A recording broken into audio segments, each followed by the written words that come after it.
आपल्यासमोर देशाची भौतिक प्रगती मानवाचा ऱ्हास या विषयावर माझे मत मांडणार आहे।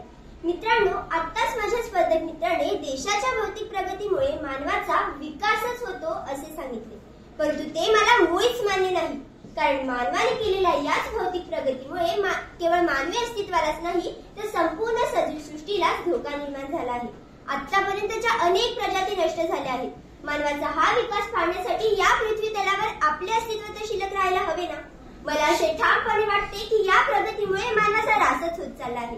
माझा स्पर्धक मित्र असे देखील म्हणाला की चाकाचा शोध लागला, दळणवळणाची साधने उपलब्ध झाली, त्यामुळे मानवाची प्रगती झाली। परंतु मित्रांनो, हवेतील कार्बनचे प्रमाण वाढण्यास ही दळणवळणाची साधने ही तितकीच जबाबदार आहेत। जागतिक तापमान वाढीचे दुष्परिणाम पाहतच आहात ना तुम्ही। माझा स्पर्धक मित्र असे देखील म्हणाला की कृषी क्षेत्रात क्रांती झाली। अहो, कृषी क्षेत्रातील क्रांतीमुळेच रासायनिक खते, कीटकनाशके यांचा वापर वाढला आणि त्यामुळे काय झाले? कलिंगड दिसायला लाल पण आतून बेचव, सफरचंद लाल चुटूक पण आतून काळ, 100 रुपये किलो टोमॅटो पण आपण विकत घेतले परंतु आतून अळी, अशी परिस्थिती निर्माण झाली आहे। कारण फळ तयार होण्याआधी झाडांपासून वेगळी केली जातात, इंजेक्शन देऊन पिकवली जातात। मित्रांनो, रासायनिक खतांचे अंश असलेले असे खाद्यपदार्थ खाल्ले तर या खताचे रासायनिक अंश, औषधातील विषारी अंश आपल्या खाण्यातून रक्तात पोहोचत असतात। आपण आपल्या रक्ताची या दृष्टीने तपासणी करत नाही म्हणून ठीक आहे, परंतु आपण तसे ते करायला लागलो तर या तपासणीचे निष्कर्ष धक्कादायक ठरणार आहेत हे निश्चित। मित्रांनो, याला मानवाचा विकास म्हणायचं की ऱ्हास हे तुम्हीच ठरवा। मित्रांनो, भौतिक प्रगती करीत असताना मानवाने मोठ्या प्रमाणावर वृक्षतोड केली। जागा कमी पडली म्हणून की काय, त्यांनी समुद्रात देखील भर घातली, धरणे बांधले, कारखाने उभारले। माझ्या स्पर्धक मित्रांना वाटत असेल की त्यामुळे मानवाचा विकास झाला, परंतु मित्रांनो, मानवाने केलेल्या याच हस्तक्षेपामुळे जागतिक तापमान वाढ झाली।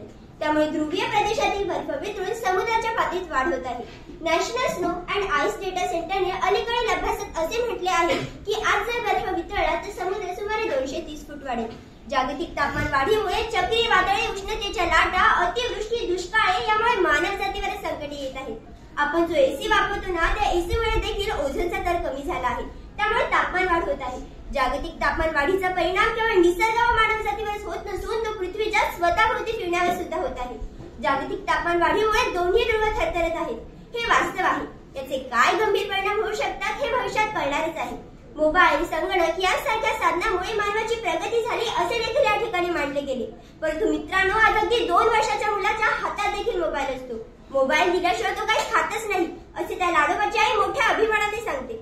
मोबाईलचे दुष्परिणाम तुम्ही सर्वजण जाणताच, परंतु मित्रांनो, तासनतास मोबाईलवर रील्स बघण्याच्या तरुणाईने वेळ घालवला तर मला सांगा, कशी होणार देशाची प्रगती आणि कसा होणार मानवाचा विकास? आज प्रत्येकाकडे 2 मोबाईल, लॅपटॉप, कम्प्युटर असतात, त्यामुळे ई कचरा मोठ्या प्रमाणात निर्माण होत आहे। देशाच्या दुष्काळी भागात पाणी पोहोचवण्यासाठी नद्या जोडणी प्रकल्प शासन राबवित आहे, त्यामुळे मोठ्या प्रमाणात धरणे, कालवे, जलाशय बांधावे लागतात, ज्याचा परिणाम म्हणून त्या परिसरातील जमीन दलदलीची होऊन शेतीसाठी योग्य राहणार नाही, हे वास्तव आहे। आज आपल्या पालघर जिल्ह्यातील वाढवण बंदराला मोठ्या प्रमाणात विरोध होत आहे। शासन म्हणते की त्यामुळे परिसराचा विकासच होईल। वाढवण परिसर हा मत्स्यबीज व्यवसायासाठी अनुकूल मानला जातो, परंतु बंदरामुळे मत्स्यबीज व्यवसायाला धोका निर्माण होईल। शिवाय बंदर उभारणीसाठी समुद्रात मोठ्या प्रमाणात भर घातली जाणार आहे, त्यामुळे समुद्राच्या पातळीत वाढ होऊन आजूबाजूच्या गावांना पुराचा धोका निर्माण होणार आहे। हे योग्य आहे का? याला विकास म्हणायचे की ऱ्हास? मित्रांनो, रायगड जिल्ह्यातील इर्षाळवाडी, पुणे जिल्ह्यातील माळीण, केरळमधील वायनाड येथील भूस्खलनाच्या घटना वरवर पाहता नैसर्गिक वाटत असल्या तरी संशोधकांच्या म्हणण्यानुसार वारंवार होणारी जमिनीची धूप, परिसरात सुरू असलेले बांधकाम, वृक्षतोड यामुळे या घटना घडल्या आहेत। मग मला सांगा, मानवी जीवनच नष्ट करणाऱ्या या घटनांना विकास म्हणायचे की ऱ्हास? मित्रांनो, मानवाने स्वतःच्या सोयीसाठी प्लास्टिकचा वापर करण्यास सुरुवात केली।